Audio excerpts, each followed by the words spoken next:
What up, Bulls Nation? Peck here. We got a live CHGO Bulls pod coming up for y'all right around the corner. Today, we got an update on Josh Giddey's ankle.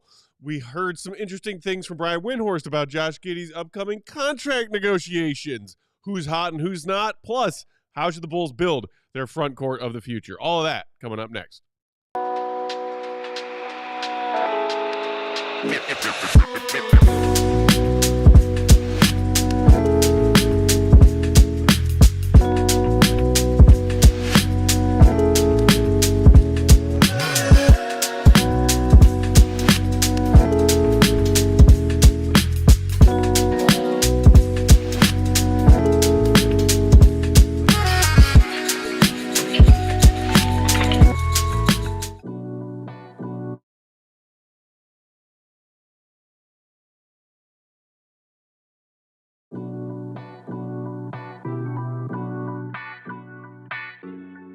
What's going on, Bulls Nation? Welcome to the CHGO Bulls Podcast. Coming to you live from our studios here in West Loop, downtown Chicago. I'm Peck, Bulls_Peck. That's Big Dave. Bow. Bow. NWO Sports. Will Gottlieb, perfectly coiffed. Will_Gottlieb, Queen of the Controls, the one and only Katie W. What up, Katie? Hi. Hi. Hey, Kimberly. Go watch Spice World, Katie. You're going to feel so much better. I like that. Still at work, but listening in for a dose of positivity. Oh, Kimberly. Thank you. You came to the right place. Did she? Yes, I'm here. She came to the right place. Thank you for coming, Kimberly. Life is beautiful. Life is awesome. Life is grand. Even though we're Bulls fans, life is still pretty good. Sun's out today. Sun's out. Sun's out. Changed my hats. No gams yet. It's the official hat change, though. The hat change has started. The hat change, as opposed to like winter caps. Correct. Going back to baseball caps.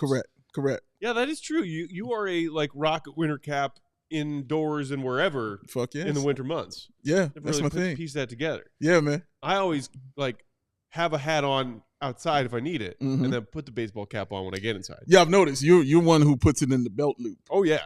And walks around like that.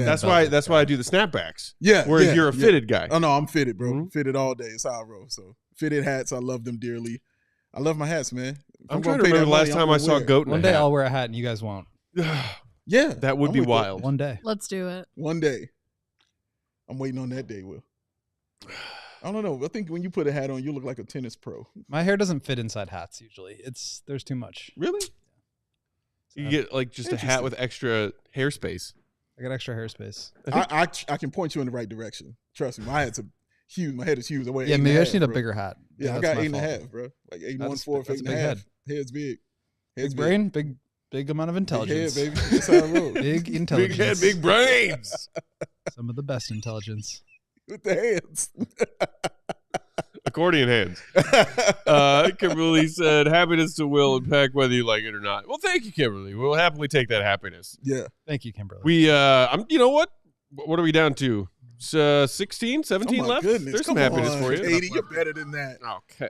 She's better than that. She's better. Got to hit the gym, Katie. She tossed me binoculars that were better than that. She's better. Okay. Quick reminder before we dive into today's topics that we do have our CHGO Die Hard sale going on this week, Monday through Friday. Just $36 to sign up right now for that first year of your annual CHGO Die Hard membership. Access to the Discord. I was hanging out in there last night. Shout out to those of you I was chatting with in that Bulls Discord. 20% off every time you shop, plus a free shirt of your choice when you sign up. And all of that access to the great writing and reporting that we have here at CHGO, including Bulls coverage from Will Gottlieb, all of the NFL free agency and draft stuff we got going on right now and coming up. Sign up right now. Take advantage of that great $36 offer. Shout out to everybody who already has signed up to become a diehard at CHGO. We got an update this morning. We are blowing the other markets out of the water on this diehard promo. Losers. Shout out to the other markets. shout out to all the haters and losers. Shout out to the haters and losers. My people. They can get it up. They got time, man. Sure. To get it up and everything. But we're going to keep pushing as well. But it is a contest. And we will win. I got to win something around here. I'm a Bulls fan. Fair point. Yeah. Maybe a little 3 games in a row. Yeah. Go ahead. Maybe a positive update. Goat, you and your fellow beat members were at Bulls practice earlier today, and we got an update from Josh Giddey on how he's doing after leaving that game on Monday night with what looks to be a pretty badly tweaked ankle. Katie, did you have that video that we got from GOAT? Let's play that now, if you please. I thought when I did it, it was a lot worse because, I've done it obviously a number of times, and you kind of gauge the pain level, and that was probably the most pain I've ever had from a rolled ankle. But, when I woke up the next morning, like I slept with a game ready machine on that night, and I got out of bed and I walked normally, and I was like surprised. And then today, we're already back on the treadmill, kind of starting to move again. So, I'm very fortunate. It wasn't as bad as what I originally thought. So. Obviously very positive. I'm happy, it turned out that way. So it's kind of day to day now, but I'm obviously not playing tomorrow, and hopefully we get back on the court, relatively soon. So as of right now, is it your understanding you'll travel? Yeah, I'll travel. Do you have a target game or date? They haven't set a date. As I said, we're kind of taking it day by day because it responded so quickly to the treatments, very straight after the game. It's trending in a good direction, but we didn't want to put a cap on it, so we'll just keep taking it day by day and see where that lands us. That was Josh Giddey at Bulls practice earlier today, courtesy of our very own Will Gottlieb. So, Goat, it sounded pretty positive from Giddey there, but then we also did, and correct me and or elaborate if I'm wrong, sounded like Billy said he will miss time, but we did just hear him say he is going to go on the Bulls' upcoming 6-game road trip. Correct. He basically went into a bunch of detail about like how bad it was when it first happened. He said it was, he's done that ankle a couple of times now. Obviously, that was the same one from the Olympics where he ruptured his ATFL. He did it earlier this year against the Raptors and missed 4 games. He said this was the worst pain of all of them. And so he thought it was going to be a really bad one. The team was anticipating, I think, him being out for a long time. But, credit to him and the medical staff. They got treatment ready right away. He was wearing this like ice machine, basically, that like throughout the night, he wore it where it's like this compression and cold currents go through it. And he had to turn it on like every 15 or 30 minutes or something like that. So he was like up all night, trying to keep the swelling down, trying to do what he could. And he said at one point, like, I got up in the middle of the night, I was walking normally. So I think he was surprised to see how well the treatment was going for him. And it sounds like he may have avoided like a serious long-term thing. I do think he'll be out for a few games here. But for him to even be going on this trip and potentially playing later on in that, they didn't want to say a date. They didn't want to say a timeline. But it sounds like maybe a couple of games and then he'll be back, which, again, after what we saw and his response to it, I mean, he was really dejected and frustrated after the game, limping around in the locker room. He was wearing the boot. He's out of the boot now, walking around on his own, and he seems like he's in good spirits. So hopefully not too long of an injury, but I do expect him to miss at least some time. Have you seen this ice machine? They have various machines that they do kind of similar things. I don't know about this specific one, but I think a lot of professional sports teams have similar contraptions. I'm a little fascinated by this. Does it look like this? I think basically you like attach, it's like an ice pack that has like cords attached to it to a machine like that. And it like pushes cold air and cold currents through it and compresses it so that it doesn't swell up too much. And that for what it seemed like, I mean, Billy was saying, like, we thought he could have been on crutches for 5 days and then he's got to do this. He's been like walking around on his own. And so I do think he'll be out for some time. And the Bulls have not, like this year in particular, not pushed guys to come back early. I know he's the kind of guy that wants to play and wants to be out there. But I think it's better for him and for the team to like take their time and make sure that this is totally healed, because once you have those ankle injuries, they can continue to recur. He did not have surgery on it this summer. And I don't think there was any thought to that. He said they rehabbed it maybe even more than they needed to, just because of like the concern level there. But the more that happens, like the more at risk you are. And so maybe at some point, but for this one, at least it seems like it's kind of more of a routine sprain. Thank you. So, we'll see where, if and when somewhere on the 6-game road trip that starts after their home game against the Nets tomorrow, that Giddey is back and active. But based on, the context of how he left the floor and the initial reaction, and that we heard that he left the UC in a walking boot Monday night, today's update definitely much more positive. All right, on the Josh Giddey subject, the other stuff going around the Twitter sphere this morning is that Brian Windhorst of ESPN was on ESPN Australia talking about this and that, and Josh Giddey's free agent market came up. In case you missed it, here's the headlight. The headlight? The highlight / headline. The going rate for a starting point guard in the NBA is around $30 million. He is their starter. If you look at a guy like Quickly, he got 5 years, $162 million. That's about $32 million per year a year ago.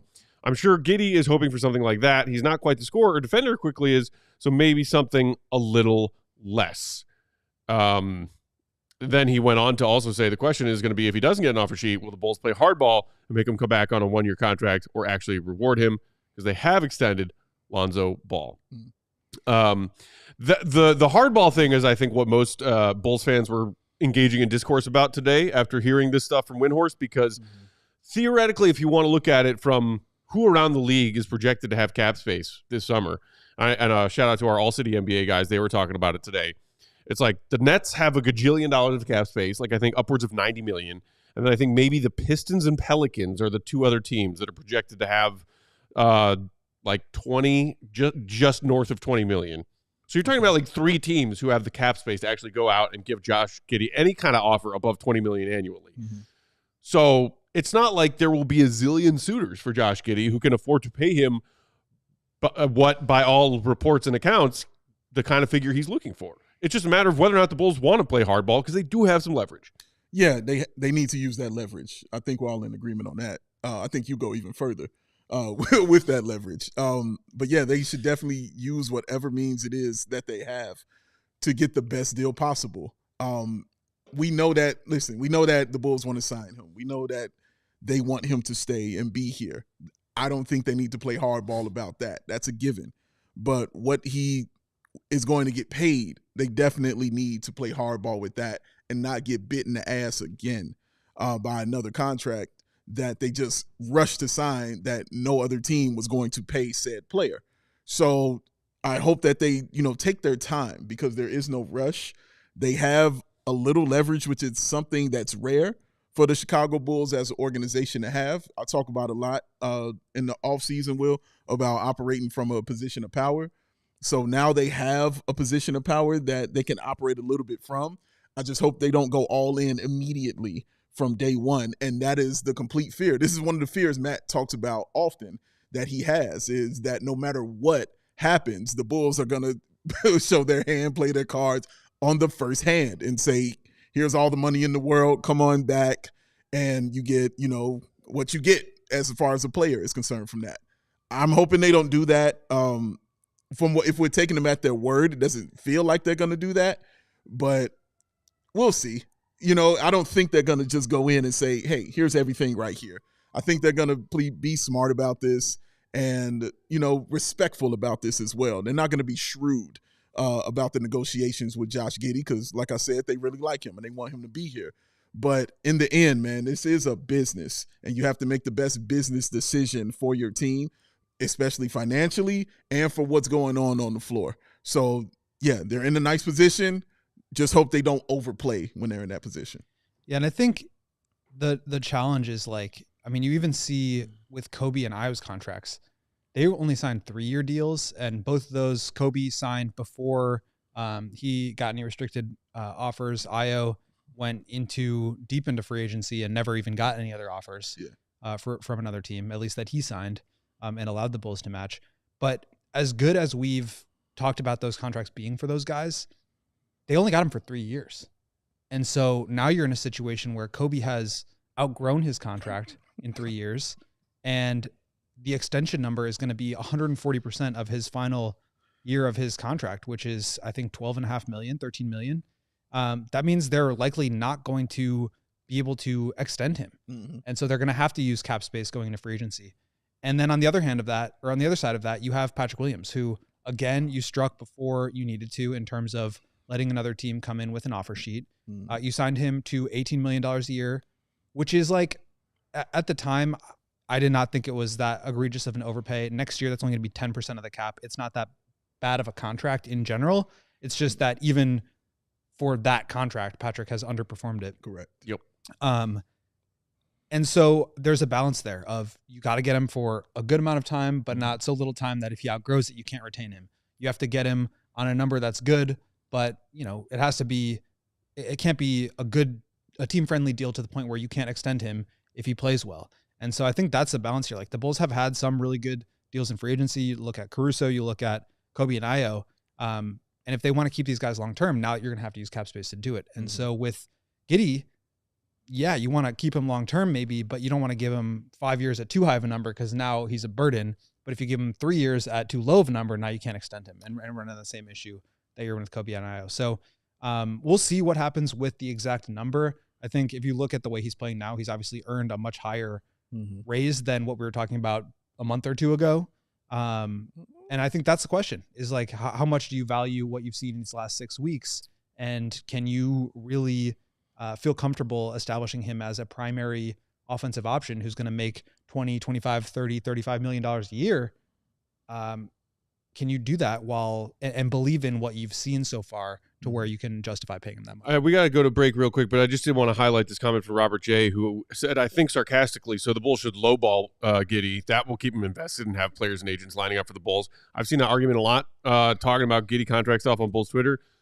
It's like offensive to a player to pay them what they're worth when you let the market tell them what they're worth. It's a part of this NBA contract negotiations I don't like. It's taken as an insult to pay a player what they're offered if they go get an offer for the Bulls to match. Yeah. It's why they ended up signing Vuce for 3 years and 60 when they did not need to, and the market was not there for him to get that money. Correct. Just because the Bulls are the only team who can pay him that much, they should, for the sake of goodwill and prosperity among all. It's a BS argument, in my opinion. It's a business. They know it's a business, and they're getting paid handsomely to be a part of it. All right, we got to take a break. When we come back, who's hot, who's not with this Bulls offense? Hit the like button while we read some ads. No, what after that, Matt? Go ahead. Thank you. Go ahead.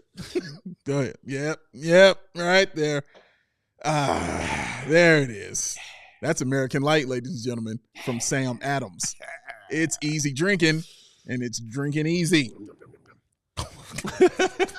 Yo. Light beer just got introducing Sam Adams American Light. It's clean, y'all. It's crisp, and it's super easy to drink. There are no gimmicks. There is no fluff. Sam Adams American Light is not your average light beer. No. It's brewed with 100% American-sourced ingredients from local, independent farmers, which means it's light beer made right. Because light beer should not feel like a compromise. It's an American classic that's so smooth that Will Gottlieb can stand next to it. Oh, you want to crack open another one. And another one. And then one more after that. And then another one. Because why? It's always Sam season, ladies and gentlemen. Light beer that just got so much better. Grab some Sam Adams American Light. Available right now at select Chicago retailers. Must be 21 years old. Please drink responsibly. Today's show also brought to you by Cornbread Hemp CBD, America's first ever USDA organic CBD company. Their mission at Cornbread is to improve your quality of life with the highest quality hemp. Maybe life's been a little crazy for you lately. One thing that can help you unwind, Cornbread Hemp's CBD gummies. Have you been looking for a natural way to relieve your aches and discomfort? The CBD gummies from Cornbread are formulated to work with your body, not against it. I am not as young as I once was. Sad but true fact. Sometimes it hurts just to get out of bed in the morning. Sometimes it hurts to crawl myself back into bed at the end of the day. Good God. CBD gummies can be there for me. They can be there for you, too. Have you tried everything under the sun for finding peace of mind? It sounds like it's time to try Cornbread Hemp CBD gummies, which, by the way, are always made 100% with the flower of that magical plant, not the whole plant like some CBD manufacturers use. No stems, no stalks, no seeds. Just the flower, baby. It's organic, vegan, and gluten-free, made with full-spectrum CBD for maximum potency. So here's what you do. They're offering CHGO listeners 30% off your first order. Just visit cornbreadhemp.com/CHGO and use promo code CHGO at checkout. That's cornbreadhemp.com/CHGO and use promo code CHGO for 30% off your first order. Cornbread Hemp. This is the good life. Yo, go with the whiteboard. It's hilarious. Because we all know just how extensive his vocabulary is and just how intelligent he is. But when he gets that whiteboard, I turn real dumb. He turns like one word. It's one word goat out here. Beer. Sticks. Just real quick to kind of wrap up our conversation from the front side of the break. Before I feel like we have a lot. I actually have a lot more to say on that. You do? Especially with regards to some of the other cap space teams. But so I don't want to move on too quickly, but go ahead. Sure. Well, yeah, no, I was just going to go back into the comments. Our guy Dredd saying, sorry, Peck, but that argument about goodwill is valid. Someone said you want players to say Like, hey, yeah, the Bulls took care of me while I was there. It also helps attract free agents here. I understand that argument of like, hey, the Bulls took good care of me, thus attract the free agents. The Bulls have a history of overpaying guys. Whenever has that helped them land the free agents that actually you want?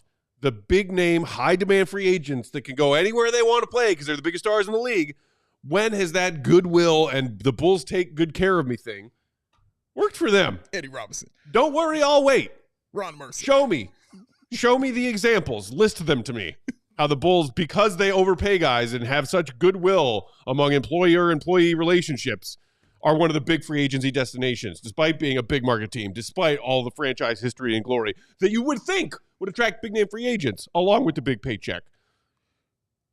I'm waiting. You see, where's that list of examples, y'all? They're not even going to be able to sign a free agent if they give guys too much money because then they won't have cap space to do it. Yeah. So I think that's a factor in this too, and it's why I think the evaluation of the Giddey-Caruso trade has become what it is because so much of that comes to how much do you pay the guy. And right now, if he's going to shoot 50% on threes and give you 23, 10, and 12 every night, then yeah, you're going to have to pay him a lot of money. And if not, or you have to at least be comfortable feeling like, okay, maybe we get 18, 7, and 7 or something, and that's what we got to pay for. Again, I'm less concerned about the raw numbers and what kind of triple doubles he puts up, and more concerned about how efficient is he being, what kind of offense is he driving, and how good are the Bulls when he's leading the show. And so I think you have more time this season to evaluate some of that stuff. But yeah, I mean, if you're paying him the equivalent of Emmanuel Quickley, just because Emmanuel Quickley kind of set the market, that doesn't mean that that's a good contract that's team friendly. And I think the Bulls have to really weigh being this like team player friendly market that they want to be, while also having good contracts on the roster so that they can make good moves moving forward. You're not gonna be able to bring in more free agents if you overpay guys to where you can't do that. We just saw what happened when they went over the cap and couldn't get back under it. They couldn't do any trades or moves for the past 3 years, and they still can't really until they couldn't until they were able to get off of Zach, which took 3 years. I don't think this is a team that's going to be handing out massive contracts in the near future just because of what we saw with the Zach LaVine contract. And even think back to Derrick Rose. At the time, it was like a $94 million contract or something like that. But that took up such a large percentage of the salary cap that the Bulls were completely stuck. They had to get like Nate Robinson in here on a minimum and, DJ Augustine to come run the show when they still had their team together. And so that flexibility really does matter. And also when you think about like the league valuing players, and you guys were starting to talk about this, with restricted free agency, another team can come in and say, we value Josh Giddey at this number. Do you value him at the same number, more or less? And the Bulls have the power to say, they can look at the answers to the test basically and say, yeah, we see how much you value him and we disagree or we agree. And that's a really powerful tool. And they haven't really leveraged that the way that I think they needed to with other guys on their contract or on their restricted free agencies in particular. We talked about Kobe. We talked about Io. They could have gotten those guys for 4-year deals if they were more convicted in that, or maybe another team had come in. And, I do want to talk about some of the other teams with cap space. You mentioned the Nets, the Pistons, the Pelicans, the Bulls, and the Rockets are the top couple. Only the Nets, who have $92 million, the Pistons, who have 24, and the Pelicans, who have 21.6 in projected practical cap space next year, are the teams that are going to be able to sign this guy. And so if nobody except for the Nets can give him more than 24, are you like, why wouldn't it benefit you to try to get him on a number that part is in line with what other teams have? And I think because it's not nice, Will. But the fact that if you're looking at which teams are free agent players this year versus next year, the Bulls are in a great position of leverage right now because there are so few teams that have cap space. If you push this until next year, now a ton of teams have cap space that they have to use. That's when offers start getting big. And when Timofey Mozgov and Luol Deng get $72 million contracts, they're not worth it at that point in their career, with all due respect. That's when, players are in a higher supply than what teams have to offer. And that 26 free agent class is big time, loaded with star name players. So it would behoove the Bulls to have as much flexibility as possible. AK even talked about it. He did. On the Give Me the Hot Sauce pod, whatever that was last week, about like, hey, that free agent class in 26 Goat's been telling them to keep their 26 summer books clean for months. Mm-hmm. So if you keep Giddey to a more reasonable number that the market tells him he's worth and tells you he's worth, only helps the Bulls if they are going to go out there and actually pursue a big name free agent splash signing in 26. Yeah. Two things, actually. One, operating from a position of power is important. But, guys, there's a difference between being nice and being a sucker. So you can be nice, but you can't be no chump. And giving all this money before anybody has told you that is bordering on chump. And when you say other people around the league are talking about you saying this is a great place to play, are they starting it with, hey, man, the Bulls are going to pay you like you're going to get paid. I know that. When I go there, I'm going to get a check, bro, and a nice one like that. That's a chump. You want to be fair is all I'm talking about. You can be nice, but you got to be fair about this. And the other thing was the last thing that Windhorst said in this that I thought was really interesting was he said, I expect them to try to do something with Giddey. It has been puzzling why they kept his role narrow early on. I'm not sure that was a long-term strategy play, but I know this. I will bet on Josh Giddey, and I will bet on him getting a very good contract, whether he gets it this year or he has to wait another year and become an unrestricted free agent. That's a part of this that hasn't been discussed yet. They could sign that, and brought it up in here. They could sign him to a one-year deal and then play it out and then let him go in the next year unrestricted as a free agent and then see what the market really wants to offer him. Because if only – and he could take that for himself. If there's only 3 teams that are willing to offer him the kind of money that he thinks he's worth, what's wrong with taking a one-year deal, getting a nice check, and playing it again and saying, okay, I've done it twice. Now you're going to have to go ahead and give me some money because I don't know the numbers, Will, about who will be able to sign a guy like Giddey next year, but he can definitely play that role right there, man. And if he wants to take that, he can. It's an option. But again, this is the Bulls exhausting all possibilities. It isn't just sign Josh Giddey to a multi-year deal or bust. You have an opportunity to play out all your cards, let the league set the market. If you want to give a multi-year deal, cool. If you can't come to an agreement, but you still want them, see what you can come to on a one-year deal. You have option. It just isn't go in and give him all the money. That's chump stuff. Force Within saying it's funny. All this talk sounds like the bargaining stage of grief. Nikola saying AK hasn't really shown he's a good deal maker. The P-Will deal is def chump material. Kobe and Io weren't the players they were back then that they are now, and that helped AK. I mean, I think maybe I would agree to you with a point about Kobe and Io specifically. P-Will, yes, 100% agree. That's just chump money. That's here. Enjoy this free money, Patrick Williams. But Kobe and Io both showed at various points of their careers, up to the point of them signing those respective 3-year deals last offseason, or was that 2 off seasons ago now? This is year 2 of their 3-year deals. Yeah. So yes, some good and some still need to develop and round out their games a little bit more for Kobe and Io. And I think at the time they were very wise deals for the teams to sign. But then it gets you to the point that Goat has brought up, that plenty have brought up, about when you're trying to figure out who the pieces of this Bulls backcourt are long term, and whether or not you want to call Giddey a guard or a point forward. Fine, the people running your offense long term, he's a part of that conversation. He's clearly going to get paid. Maybe looking to move one of Kobe or Io because you're gonna have to pay him. Well, here's the thing about Kobe and Io that I think is challenging. Like, they could trade either of those guys this summer, but other teams are going to understand the contract situation that they're in too. They're not going to want to bring in guys who are about to get paid a lot more than they're on right now. The value in those contracts, much like it was for Caruso at last trade deadline, was that they had 2 playoff runs on their deal. Now they only have 1, and you're going to have to pay them. And as we know with Kobe's situation, like, you're going to need cap space in order to extend, because you're not going to be able to extend him. And so I don't think teams are going to be as interested in those guys. That makes me feel like they're going to be more fixtures of the long term. I feel pretty confident that Kobe, Io, and Giddey will be around. I think Lonzo will be around. And the Bulls have shown a willingness to play with multiple guards. So I think that's in line with who they are and what they want to be. It would not surprise me if those guys remain around. The question is just like, how do you allocate those resources to where, as we talked about yesterday, you got to find that other primary option, as good as Giddey's been, like, you're still going to need more help. Even if you think he's the number one guy, you're still going to need more guys. As I said to Dave after our show yesterday, it's like, it was great. You talked about Michael Jordan and having him build that culture. It wasn't until they got Scottie Pippen that they really took off. And so I think having multiple stars is like not that foreign of a concept. And you want to have those guys on good contracts. That's why the draft is a good way to do it. But it also just means that you're going to have to find other ways. And so for the Bulls, like, you look at 26 free agency, the Bulls are right now projected to have the most cap space because they haven't allocated basically any money after they got off of Zach's contract.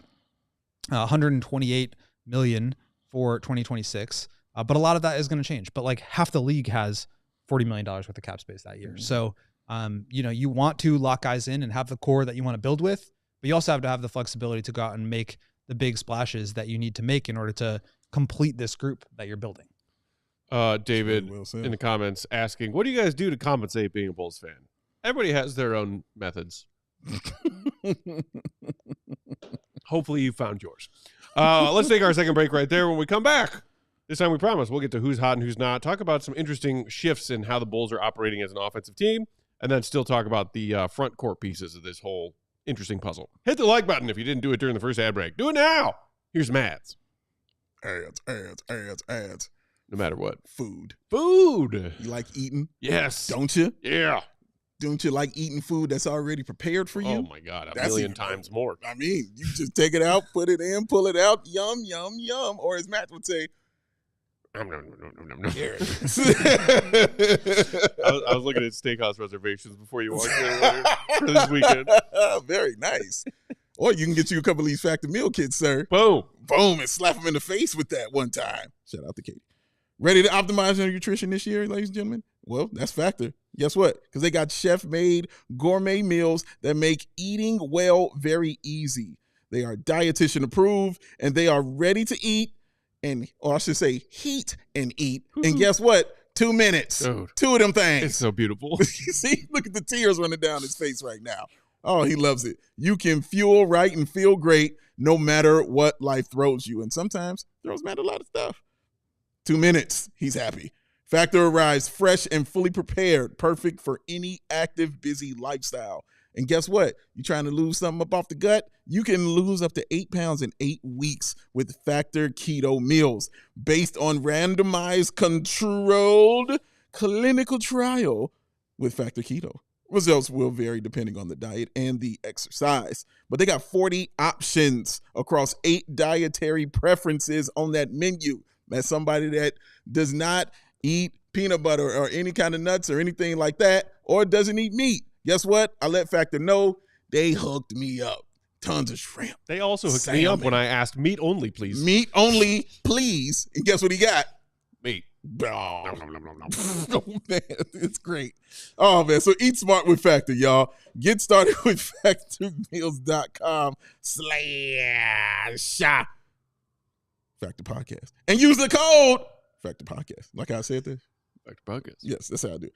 To get 50% off your first box plus free shipping. That code, Factor Podcast, at factormeals.com/Factor Podcast. To get 50% off plus free shipping when you use your first box. Factor Meal Kit. Today's show also brought to you by Prize Picks. Guys, we are getting down to the nitty-gritty of the basketball season. Whether you're talking about March Madness and college hoops and the big tourney right around the corner, or the NBA playoffs after this home stretch of the regular season, it is my favorite time to bet as a bettor. I love it. I mean, like, I like my NFL Sunday bets, of course, but man, this time of year in the basketball season, my favorite time to get a bunch of bets in. But in addition to my bets, I'm also digging all of my picks on Prize Picks. So here's what to do. All you have to do when you download that Prize Picks app is make a lineup, pick more than or less than on a few player stats for your shot to win up to 1,000 times your money. Prize Picks is the best place to win cash while watching sports. Join over the 10 million users and sign up today. On Prize Picks, you can also mix and match player projections from different sports if you're watching a lot of hoops and a lot of hockey right now. Plus, we got baseball around the corner. Combine your favorite basketball players with players from baseball, hockey, esports, and much more. That's right. I said esports. He did. So, what are you waiting for? Download that Prize Picks app today. Put in promo code CHGO and you will get $50 instantly after you play just your first $5 lineup. Again, download the app. Promo code CHGO when you sign up will get you $50 instantly when you make your first $5 lineup, win or lose. Prize Picks, run your game. Pew, pew. And as we roll along, CHGO Bulls on a Wednesday, speaking of Prize Picks, it's time for Who's Hot and Who's Not. Yay! Brought to you by, of course, Prize Picks. Dave, who is hot for you right now with these beloved Bulls of ours? Well, Red Velvet is scorching hot, Matthew Peck. Scorching Why hot. his hair is red. Oh, yes. It's a blaze. It's a blaze. Oh, my God. Ghost Rider. He's running around. Yes. Johnny Blaze, that's not good. That's not bad nickname for him, man. But, yeah, he's been on fire, man. 5 straight games of at least 3 3-point makes. Like, he hasn't done that before. This is the first for him. 14 points and shooting 47% from 3 over that period. He has been absolutely on fire. He's found a home with this Bulls team this season, man. He looks very, very comfortable. And, yeah, he just continues to knock them down.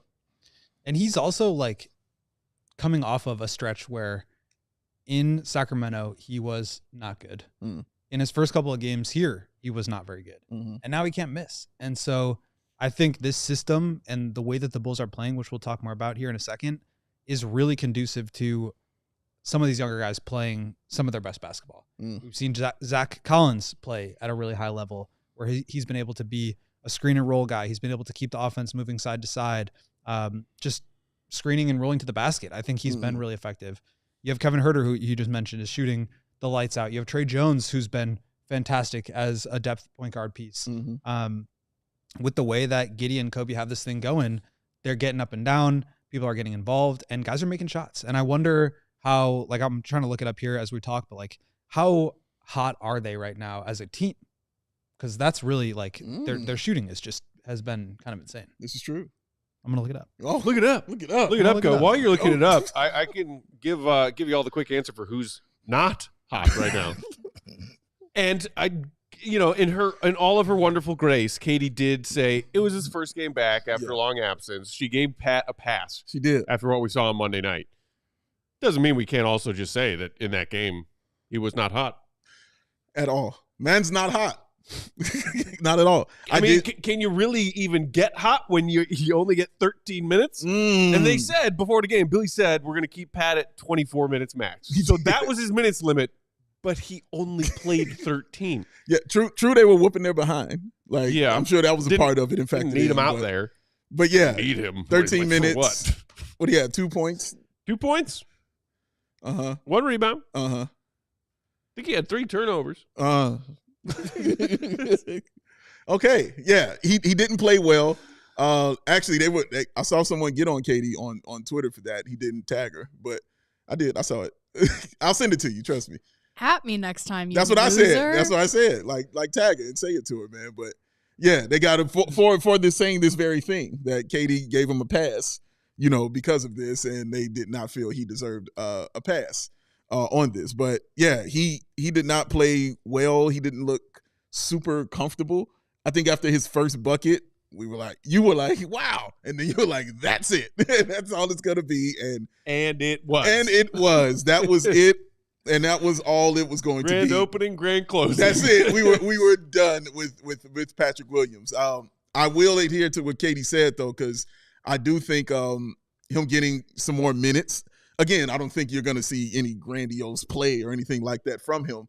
But giving him 20 minutes is a fairer way to kind of judge, his game and stuff like that. But again, we've seen him get all those minutes and all those things all this season, and we've been getting the same kind of binary line from him. So it just wasn't good. He was off. He missed both his free throws as well. Like he was really, really off, man. And yeah, on to the next game for him. Actually, we were asking Billy about Patrick today a little bit, just because with Giddey out this next game, you're missing Lonzo, you're missing Ayo, and obviously this team is deep with guards, but are you going to maybe have to start throwing more forwards and wings out there together to compensate for that in terms of size? Because as much as Giddey is the offensive initiator, he's also 6'8". Yeah. And so he provides a lot of rebounding in that way. Beast on the glass. Him tall. And Billy was saying that maybe he looks to bring Patrick and Madison together, which is something that he's talked about. But he also said, this is a quote here, "Quite honestly, I expect more out of that position with regards to Pat. Like he needs more production from Patrick out of that position. I think that's why Pat didn't play as much last night and why Modest has been playing more and earned that starting spot over Pat, is that the production has been more in line with what this team needs out of it." Yeah.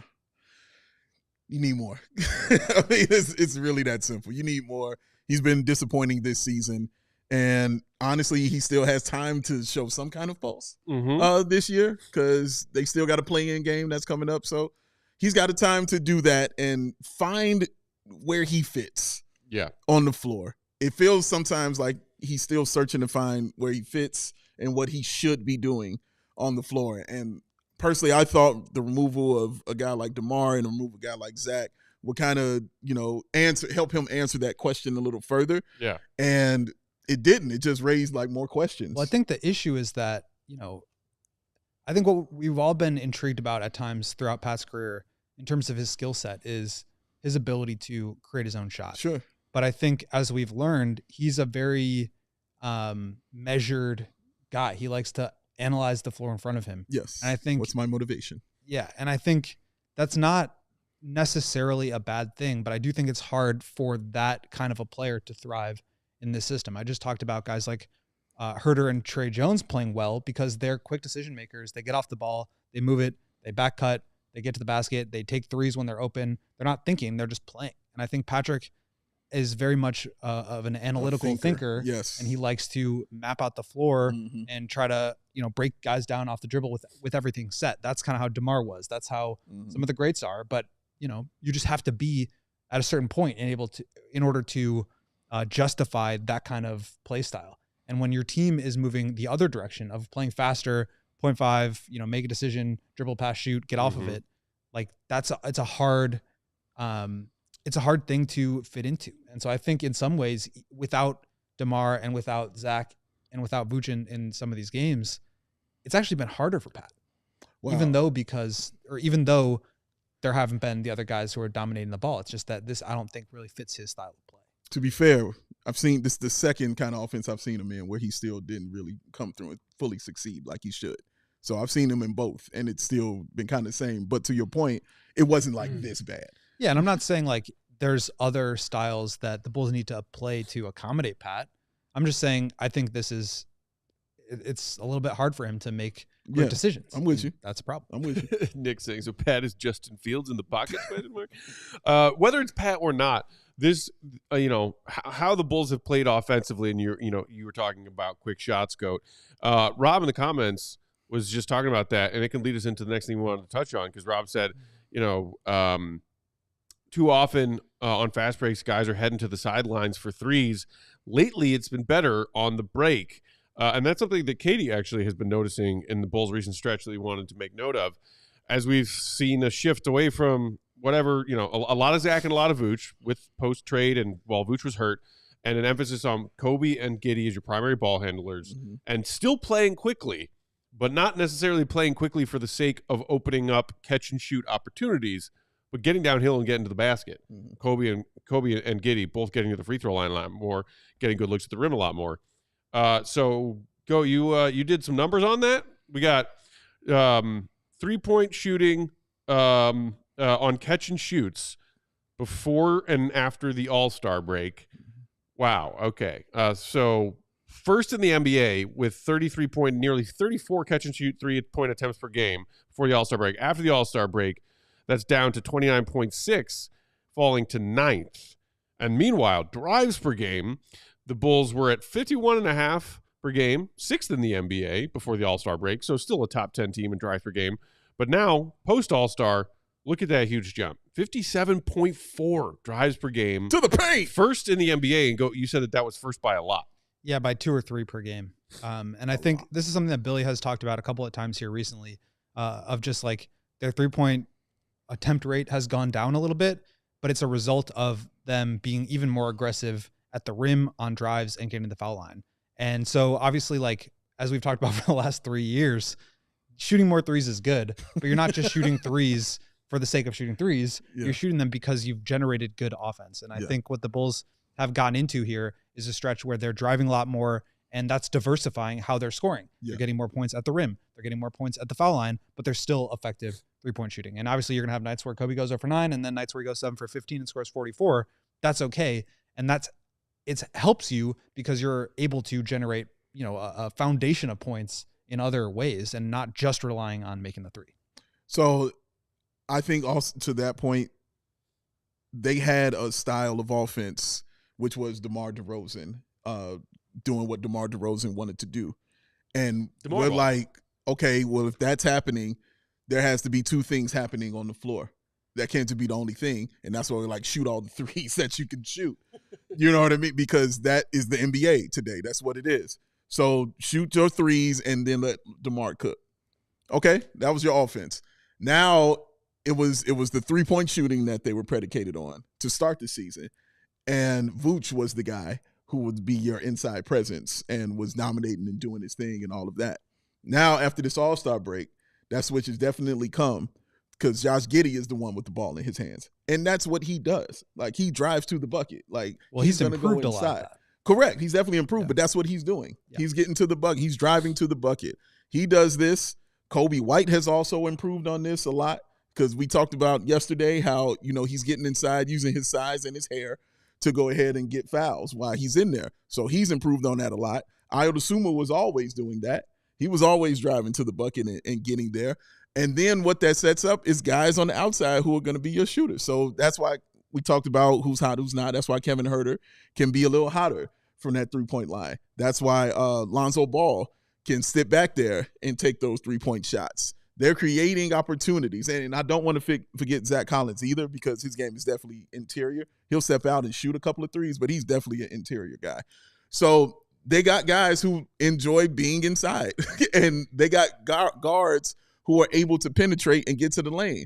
Modest Buzelis is another one. Mm-hmm. He's another guy that will put the ball on the floor and go inside and get to the bucket. So the numbers reflect absolutely what this team is and becoming. And ladies and gentlemen, that's an identity. Hey, this is a good thing. Like an identity for your team and what they're going to do and what they like to do. So it's working for them. It's been really seamless. I want to credit Billy Donovan also because it is very difficult, obviously, to coach and, build an offense. And the offense that he built with DeMar to do it and flip it the whole next year and then to flip it one more time during the season because it's what fits your team. No, he gets all the credit in the world for that, man. That is intelligent stuff and great stuff that he and his coaching staff did. So in the comments, somebody, Rob, was just pointing out that, with Vooch's absence, that could be a part of it too. Vooch doesn't necessarily help in that stat of, getting downhill quickly and getting those looks at the basket. No, but he helps keep the ball moving side to side. And I think that's a big piece of it too. It's like drive and obviously try to finish at the rim or draw a foul. If not, then you spray it out. And as the defense shifts back out to close out, now that guy drives. And that's why I think Kobe has been so successful during this stretch and at times with DeMar and or Zach, where somebody else is creating a lot of dribble penetration that's opening up closeout opportunities for him. He's really good at reading those. That's a hard thing to do. That's very true. And I think he's obviously gotten better in isolation situations. His step backs and his hezzies and his drives have been great.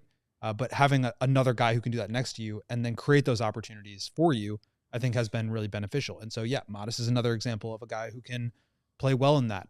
Huerter getting those threes off quickly or doing the sidestep into a three.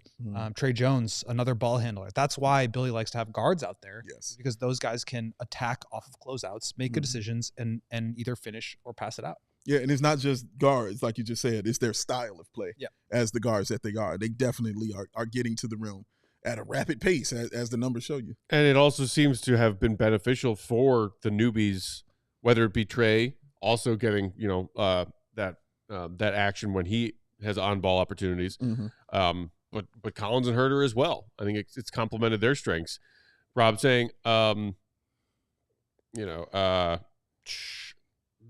about Vooch and coming off the bench the other night, and that Billy played in more minutes than any other backup center ever under Billy's, Bulls leadership. Well, it's because Vooch is not a backup center. No, he is not. He is a career-long, multi-time All-Star starting center who was coming off the bench because it was his first game back from injury. Yeah. However, it does raise the interesting question. We've talked a lot about it a little bit. We wanted to talk about it a bit more today. We know that Vooch will be back into this starting lineup. Yeah. Probably soon. Yeah. If not tomorrow night. Was that mentioned today, practice goat?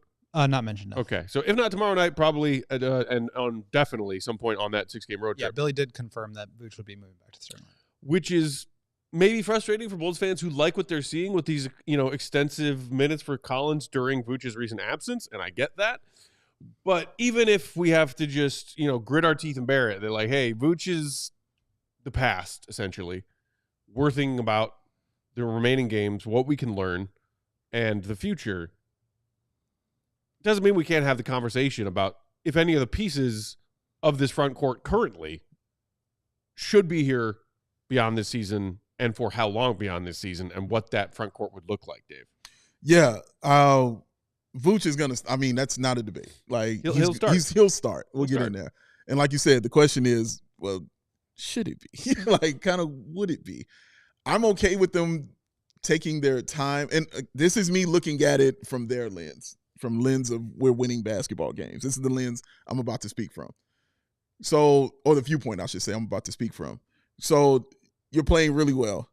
You've won 3 straight. Everybody's clicking like we haven't seen them click. And it's all kind of been going down during the All-Star break since Vooch has been out. Everybody has found their role. Everybody understands what needs to go down on the floor. There's been some unity from the young guys. Like, all of that has happened, and we haven't seen it like that in a few years, like with this team, as far as the unity and the togetherness of this team, the oneness of this basketball team. Do you want to put Vooch back in there and just, upset the apple cart? Do you want to do something like that? Yeah. I think, yeah, you do it because of who he is. It's still Nikola Vucevic. This is 30 points and 20 rebounds and 6 assists that you can get out of a guy like that. This is a guy who can adapt to these things. As long as he knows that he is either the 1 or the 2, I think you'll be fine. Because when Vooch is the 3, he has an issue. Because that means he's not touching the ball. That means he's not involved. That means, fine, I'm about to stand out here and shoot threes all day long. Mm-hmm. That's his. We saw that in the first season. We've seen that version. We've seen that version, exactly. On this team, you put Nikola Vucevic on there. He's the 1 or the 2. Like, how, change it however you want to change it, flip it however you want to flip it. He's the 1 or the 2 on this team, whether he starts or whether he comes off the bench. So that's why he had 11 points and 11 rebounds coming off the bench. Like, he was just chilling. That's why he was having career best numbers shooting for the first half of the season on high usage, high volume. Yeah, I don't want anybody to lose sight of who he is. Like, this is still Nikola Vucevic. I know they're playing well, and I get that. This is Nikola Vucevic. He was playing for a trade. Our guy Fish jokingly said, "I'm cool with Vooch getting minutes if he's still checked out. I'm still trying to." The productivity of Vooch before the injury fell off a cliff. Yeah, I think we all kind of saw that coming. What were you going to say, Goat? I mean, the comments were saying earlier, like, don't you want to be a player-friendly organization? Like, this is how you do that. You play your all-stars. You put them in the starting lineup. Yeah. We say because go around the league, they're like, why are you putting your all-star on the bench? Yeah. Yeah. You think, and then I saw another comment, like, simply add Giannis or KD to the roster, and that would be good. It's like, I did see that. Yes. If they could just simply add one MVP to the roster. Simple. It's like, just add water. So simple. But it's like, you've got the all-star on the team, and I know he's a few years removed from it, but like, he's still the best center on the roster. You start him. It's not that complicated. Yeah, you start him. And again, the complication only came because of what this team has looked like since he's been out. Just the movement and everybody touching the ball. Guess what? You can do that with guys coming off the bench. You can still do those things. Like, that doesn't have to change. The time and who starts just has to change. That's it. If the second unit can run that, you can still throw the lineup that you had, that you were starting with without him, out there. Like, you can still do those things. So, yeah, you play Vooch, though, man. Like, are you trying to win? Are you trying to be successful? The Bulls have answered that question. They're trying to win. So if that's the case, you play your best player. It's really that simple. So, and the Shy in the comments, just trade Vooch already. Well, now they have to wait until the summer. They missed their chance. They missed their window. They laid the groundwork. Window closed. They laid the groundwork to get a Vooch trade done. at the deadline. And then AK had to get back to his regular workout routine. Let's keep our priorities straight. He said that. He said that. Go rewatch his interview with Casey Johnson. I do think deadline that what we're seeing from the way that this group has been playing, though, if you're AK, it has to make you wonder, like, well, what kind of players do you want to put in around the core that you're building, especially in the front court? Yes. Like, if, let's just say, hypothetically, somebody was asking about an all-star or a MVP. Could you put Joel Embiid on this roster? Ugh. Like, would that make them better? Probably. Let's assume health. Like, yeah, it would make them better. He's one of the top players in the league, in the world. But does he help you play to the style that has been working for you? And which is more important? And so I think when you're thinking about, again, with Patrick versus Modest, quicker decision maker, more active off the drives, more willing to shoot quick trigger threes. I think he still has a ways to go in terms of development, but he fits the style of play that I think the Bulls are trying to go after compared to a Patrick who I said, I think struggles in those kind of snappy decision-making environments. And I think if you're looking for your front court of the future, who fits in next to Giddey, Lonzo, Io, Kobe, what kind of player is that? What kind of 5 is that? What kind of 4 is that? It has, obviously, like a guy like Modest fits in, like you said, really well. Matt is on one today. He is hilarious. Shout out Sam Adams. But yeah, man, like a guy like Modest fits perfectly with what you're trying to do. I also wonder about, Zach Collins and Jalen Smith. Right. Because that becomes a thing now. And Jalen was a DNP on Monday. Yeah. Didn't even get it during like garbage time when the Pacers were playing their third string, like in the third quarter. But assuming the Bulls follow through on that groundwork that they laid and find a trade partner for Vooch this summer, then you're talking about Collins, who has 1 year remaining. He'll be an expiring next year. And Jalen Smith will be in year 2 of a 3-year deal that he signed for agency last summer. So you start there with, like, are either of these guys our starting center next season? I think Zach Collins is. I think Vooch might be. God. What are you doing? What are you doing? I think so. I mean, the Bulls missed their window to trade him, Dave. What are you doing to me? I mean, sure, they could trade him, and I think somebody take bring it over my knee. Snap this thing. I just think, like, if you're a Bulls team that's trying to build basically all of your contracts to end in 2026, why are you trading Vooch on an expiring deal for another center on another expiring deal? Like, no, you're probably going to have to take back either more money or longer term money to get the pick in that deal, or you're just keeping him and letting him expire so that you can be a cap team in 2026. And I don't think they're going to be willing to sacrifice their cap space in order to take back long-term money for a draft pick. They've never shown a willingness to do that. So why start now? To me, I think Vooch, like, there wasn't enough interest in him to pull the trigger. I don't think that's really going to change this summer. Maybe it does. Maybe I'm wrong. But I just think if you are going to trade Vooch, you have to be willing to take back longer-term money to get additional draft capital. And we have not seen this team at any point be interested in doing that. Man, make him stop. I mean, well, it is revisionist history, but, you said I don't think there was enough interest in Vooch at the deadline to pull the trigger. Is it not enough interest, or it wasn't the offer AK wanted? That part right there. Well, I think those are, the same thing, just said different ways. Like, I think there are probably many teams that would have loved to have Vooch for free, but AK didn't want to give him away for free. So he wanted to keep him and obviously try to see his market in this offseason. Exactly. 2 seconds ain't free. That's the same. It's the same argument for Giddey. It's like, yes, a player could be really good, and Vooch was having an incredible year, maybe the best year of his career. But because of the contract that he was on, that depressed his value. It meant teams weren't as interested in paying assets to go get him. And so it's the same concept with any player that you sign. If you give them too much money, or it's too long-term, or there's a trade, kicker, or whatever it is, like, if the contract is not favorable to the team, other teams aren't going to want to trade you good stuff for it. So if obviously it will be 1 year left on his deal, you don't think that's a better look, a contract that NBA teams will be I think going more after? teams could be interested, but I'm talking about from the Bulls, if you're taking back a contract for that, are you going to get another expiring contract? If so, then great. And now your 26 plan can stay intact. It doesn't need to be a center now because you've got Zach Collins under contract. You've got Jalen Smith. So maybe that opens the door for a team to take him into cap space, or maybe, an uneven trade. I'm not saying it won't happen. I'm just saying I think it's a little bit more complicated now because they could have taken a multi-year deal back for him had they done it at this trade deadline.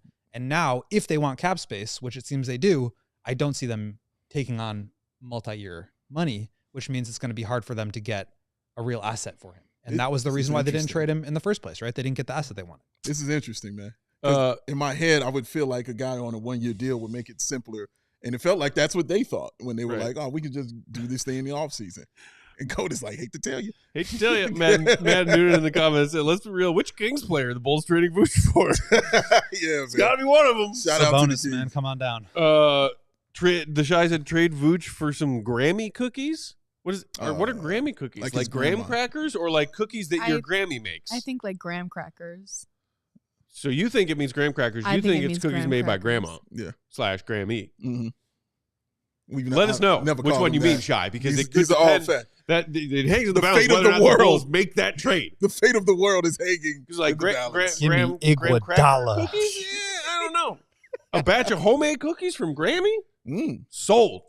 Deal. Sold. Get out of here. Enjoy. Next thing going. Get up out of here, man. Given the trade you've wanted all season long. So, if you keep Vooch in this instance, I'm saying you keep it Vooch. You're holding on to it. I'm not saying like you're pause that conversation. That's going to do it for our streaming services. If you want the bonus coverage, head on over to allchgo.com. I mean, I took the board from you because this is what you said. I'm not saying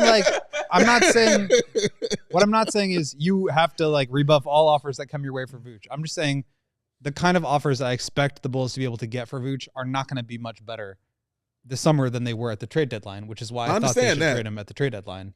But you're saying so since they won't be much better, then you're going to hold on to him because you've already shown you wouldn't trade him for those deals in the first place. Okay, I hear that. I think they would change their tune in the offseason. I think Zach Collins has changed their tune in the offseason as far as wanting to move on from him. Maybe they didn't feel so good about Jalen Smith and his knee, who always has his knee wrapped. I'd like to know more about that also. Mm-hmm. So I think Zach Collins kind of changed it, not because he's playing well, but he's playing well with Josh Giddey. And that is important, going forward for this team. It's about who fits in with him and who fits with Josh. And Zach Collins has shown that he can absolutely fit in with a guy like Josh Giddey and impact the game, even if he's not scoring or even if he's not having a great game like that. He still can impact it in some kind of way because he is a hustler, man. That dude's up and down the floor. He is physical, and he is going to go ahead and do the right thing every single time up and down the floors. And I like that about him, the way he plays in the offense or the defense. So I think he has answered and changed the minds of Bulls organization as far as what they might want to do with Vooch as far as keeping him and as far as what they're willing to let go. Because, again, this is a 1-year deal, like you said. He has 1 year on his contract. You don't have to sign him. You don't have to do anything. You can see it just like I talked about with Giddey signing a 1-year deal. Yep. You can combine those both together. Like, okay, bet. Let's see what you guys got. If it works, we'll take care of you in the next season, man, and we'll go forward with that. But I think what they've seen from Zach Collins, Will, has definitely changed their minds. I think they were willing to trade Vooch at the deadline if they got the right deal. Yeah. Now, the bar for what is a good deal. That's what I'm saying. That's changed. That's what you're saying. I'm saying Zach Collins changed that bar. Yeah, that's very possible. I don't think the offers will have changed, though. I think the same offers that they were getting, the same quality of offer. I don't think the same exact offers necessarily, but it's going to be maybe an expiring contract and a second-round pick. And if you can do that, you get the second-round pick in there. You don't have to worry about a center long-term, and you're not impacting your 2026 cap space. Fine. But if you have to take on a 2-year contract or a 3-year contract in order to get one of those picks, now it's a little bit of a hairy situation because you want to retain that cap space in order to make a play in free agency in 26. So I think whereas before you could have looked for a multi-year deal, now you can only look for 1-year deals. And that just it makes the window of opportunity that much smaller. We can continue this conversation as the Bulls season moves along. It'll be interesting to see tomorrow night and then on this big road trip how many minutes Billy is giving to Vooch, Collins, and Jalen Smith, who, again, DNP on Monday when Vooch came back. Yeah. So we'll put a pin in that combo for now.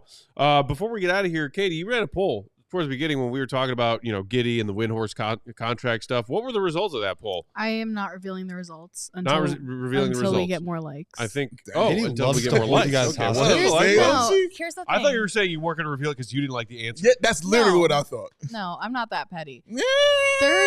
Literally won't reveal the answers. One of the options was 35+ million annually. Let me explain myself. Yes, okay. There are 131 votes on the poll. We only have 73 likes. Mm-hmm. Well, that's egregious. That's egregious. I'm not. No, that's not cool. I get your reasoning. No, but to say you wouldn't do that out of pettiness. That's not why I'm doing it this time. Okay, that I can accept. That I can called accept. self-awareness. Yes, I can accept. That's hilarious. That is some facts right Also, there. you didn't give me the let him walk option in the poll. I'm very upset by this. I didn't think about that one. I'm sorry, Matt. Even if it only got one vote, I would still like the option. There's no write-in option on my ballot. Where's the write-in option of let him walk? That's a guy who votes right there, ladies and gents. Yeah. I'm like, look, I'm getting all kinds of grief from all directions from Bulls Nation and the Giddey committee who aren't even really Bulls fans but just love him and love to argue with Bulls fans who don't think he's a perennial all-star future Hall of Famer. The figures to me it's fairy dust because I'm holding from my opinion. Like, hey, he lost it. I don't like this guy. Let him go. Nothing he's done has changed any of that. No. Okay. All right. No.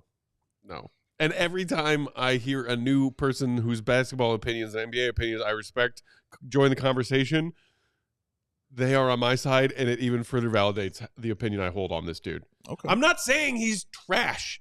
I'm saying they commit long-term big money to this dude. I hope y'all enjoy the play-in because the Bulls are going every year. Every year. Yeah, if he's the number one or number two option, that is a fact. That is an absolute fact. But I'm hoping that is not going to be the case. Because, again, hope and luck is for fans, not for people running an organization. I'm hoping they get a draft pick and we can just move forward with this. Again, like, the high-usage Giddey is the best version of Giddey that we've seen so far in his NBA career. His usage has increased. The Zach trade, Vucevic's absence. It makes sense that the numbers are going up. Stuff in that stat sheet, but has been doing it while the Bulls are bum-slaying bad teams. Bum-stickity bum. Go back and look at their schedule over the last few weeks while Giddey's been putting up these numbers. Bulls have been playing trash teams, y'all. Let's get out of here for the day. We'll be back tomorrow, and as Dreads was just asking for in the comments, Uncle Will will be back with us tomorrow for pre- and post-game. The real Will. The good Walco is doing his hard work at the UC. Yes. Before Bulls and Nets, we'll have live pregame for y'all at 6:30, and then postgame following. In the meantime, read GOAT stuff, allchgo.com. Become a diehard on that discounted offer that lasts through Friday. Sign up now to read all of his stuff.